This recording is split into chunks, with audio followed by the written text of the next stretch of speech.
Damage is one of those things in most games that looks simple until you start breaking it down. Today we're going to do just that for Diablo 2's damage, with a focus on damage mitigation, but also how interactions between players, mercenaries, bosses, etc. work. It is worth noting that this video was inspired by a special request in a super chat from the streams last weekend, and I thought it would be an interesting thing to dig into, especially since we partially dipped into it in a previous video. If you enjoyed this video and want to see one covering the other side of the coin, basically how damage modifiers increase your damage, leave a comment down below after finishing the video. Since these are a bit more technical, I can't do them super often or it will crash the channel, but I do enjoy looking into them, and if you enjoy watching them, I can definitely make more about a few subjects like this. That aside, let's jump on into part 1 of how incoming damage works, and that is the unit modifier. This happens before any damage mitigation takes place. In Diablo 2, different units deal different multipliers of damage to each other. For example, with the exception of other players, the player character will generally deal 100% damage to everything from minions to monsters. But against other players, it's greatly reduced, generally listed as 17%. While there is debate if it's actually 1/6, they usually return fairly similar results, so it's not a major issue, and 17% would be more normal for Diablo 2's systems, judging by the other systems. It is also worth noting that some specific skills function at even further reduced amounts, but that is beyond the scope of this video, as it would require deep diving into each individual skill affected. As far as the rest, act bosses deal 4 times damage to summons and 2 times damage to mercenaries, and on the flip side, pets do normal 100% damage to bosses, but mercenaries deal varied damage to bosses depending on difficulty. 50% in normal, 35% in nightmare, and 25% in hell. And lastly, mercenaries only do 25% damage to other mercenaries should you run into them in PvP, but they deal full damage to pets.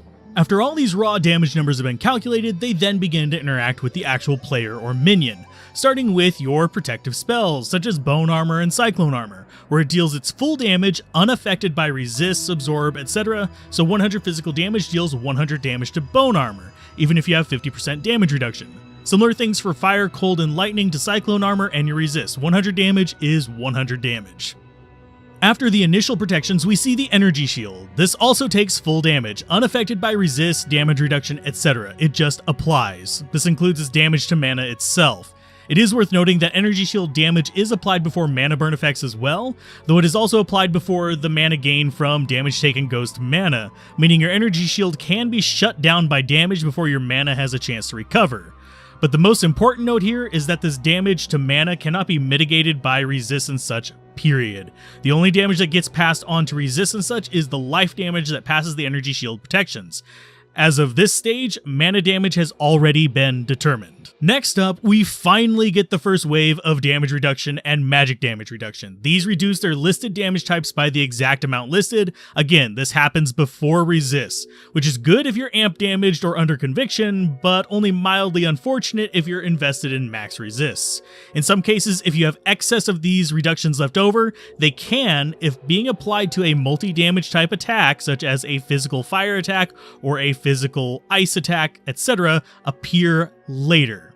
Though, after the direct reductions, we actually start to get into the more familiar resists. These do pretty much exactly what they say on the tin and reduce, or sometimes enhance, the damage by the listed amount. For example, if you have 25% resistance to a damage type, let's say fire, it'll reduce the damage from that fire by 25%. If you have negative 50% resistance to that fire instead, it will increase the damage by 50% at this stage.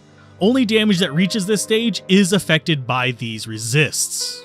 After that, though, we have absorb percent, which is a percent based on the number that has been passed along from the resist stage. Though, a little known fact is that resist absorb basically is capped at 40%, but the way absorb works is that it first reduces the damage value and then adds that value to the heal pool for later. It is at this stage that we have 2 values being passed along, healing and remaining damage. Because after the percent absorb has done its work, we see incremental absorb. This stage, we see the absorb skill reduce the remaining damage of that element by the number stated. If you have, say, 20 damage absorb and 25 incoming damage, it reduces the damage by 5% and adds 20 to healing. If you have 50 damage absorb and 25 incoming damage, it reduces the damage to 0 and adds 25 to healing. This is due to only being able to absorb damage that was there to begin with, of course. Now, we actually do have one more stage before we settle on how much life we gain or lose. If you remember, we saved our excess damage reduction and magic damage reduction from split physical and elemental damage attacks. If it was just magical or physical, we can just skip this step, but if it's split, excess amounts from here are now applied to the other type of damage. This is especially important when dealing with attacks that deal multiple elements, as well as physical, since magic damage reduction applies itself to each element independently and at full potency, meaning you could sometimes get some wacky end results when doing calculations on vengeance or multi-enchant type enemies, though it is generally only seen in super rare occasions, so unless you're fighting that vengeance paladin, I wouldn't worry too much about building around it, but it can be the answer as to why you have some weird results at the end of certain hits. After all that, we finally arrive at the conclusion of the cycle. Healing and damage. It's at this stage that we apply any healing we got from the absorb first, then we apply the remaining damage sitting in the coffers.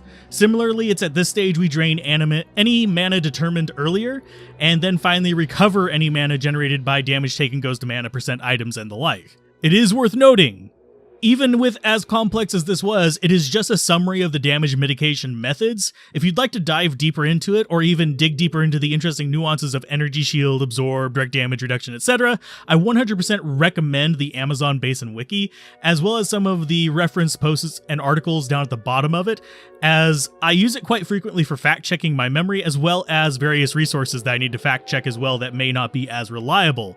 And they have a good section over the damage formula in general, and may answer questions I missed or felt fell outside the scope of this video. Questions on videos like this are welcome below, and I'll do my best to answer them, though some extremely technical bits may be outside of my normal scope or wheelhouse. I do at least have an idea of where to look for them, which may be able to help you out.